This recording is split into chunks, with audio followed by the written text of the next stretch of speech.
તો જે આ ખેતરના પાછળ જણાય છે ખેડૂત બિચારા ગીર સોમનાથ જિલ્લાના કોડીના તાલુકાના ફફની ગામમાં પાથરા જણાય છે. ખેડૂતો પાથરા પોતાના કરવા માગે છે.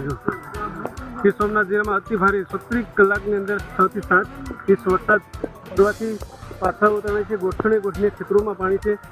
પાથરા તો ઠીક ખેતરની અંદર જે ઉનાળાની અંદર ખેડૂત દ્વારા જો માટી નાખવામાં આવે છે પણ એટલા નહીં ખેતરોમાં માટી પણ કાઢી નાખી છે. હાલ તો પછીની વાત છે. જોજો એટલું પાણી છે. તો ગીર સોમનાથ બાગાયત કરવામાં આવેલો છે. સરકારશ્રીને નમ્ર અપીલ કરીએ છીએ વહેલી તકે સરકારશ્રી ખેડૂતને પેકેજ જાહેર કરે એવી ખાસ કરીને અપીલ કરીએ છીએ. આપણા એવા મુખ્યમંત્રી ભૂપેન્દ્રભાઈ પટેલ શ્રી રાઘવજીભાઈ પટેલ ભારત માટે જય જય.